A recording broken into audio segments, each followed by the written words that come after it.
কখনো কখনো জীবন এমন এক পর্যায়ে চলে আসে যেখানে মানুষ অসহায় বিপদগ্রস্ত এবং একমাত্র আশ্রয় আল্লাহ তাআলারই কাছে।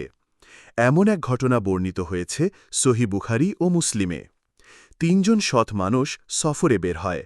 আবহাওয়া খারাপ হলে তারা আশ্রয় নেয় এক পাহাড়ের গুহায়।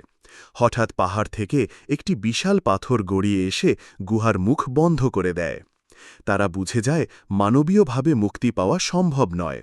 তখন তারা বলে, চলো আমরা আমাদের জীবনের খাঁটি আমল আল্লাহর দরবারে পেশ করি আর তার কাছে মুক্তি চাই। প্রথম ব্যক্তি বলে, আমি একদিন গরু দোহনের পর দুধ নিয়ে ফিরি। আমার মা বাবা ঘুমিয়ে পড়েছিলেন। আমি গোটা রাত দাঁড়িয়ে থাকি যেন আগে ওনারাই দুধ পান করেন। আমি সন্তানদেরও আগে কিছু দিইনি।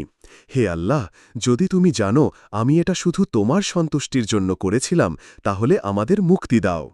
পাথর কিছুটা সরল। দ্বিতীয় ব্যক্তি বলে, আমি এক মেয়েকে ভালোবাসতাম, হারাম কিছু করতে চেয়েছিলাম। একদিন সে অসহায় হয়ে এলো, আমি সুযোগ নিতে চাইলাম। সে বলল, আল্লাহকে ভয় করো।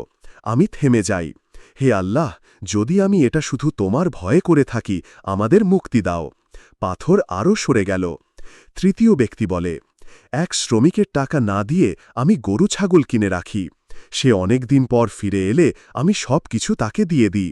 হে আল্লাহ, যদি আমি এটা নিঃস্বার্থভাবে তোমার জন্য করে থাকি, তাহলে মুক্তি দাও। এবং পাথর পুরোপুরি সরে যায়, তারা গুহা থেকে মুক্ত হয়ে যায়। এই হাদিস আমাদের শেখায়, আল্লাহর কাছে খাঁটি আমল কখনো বৃথা যায় না। মনের গভীর থেকে করা ভালো কাজ, সঠিক নিয়ত এমনকি পাহাড় সরাতেও পারে।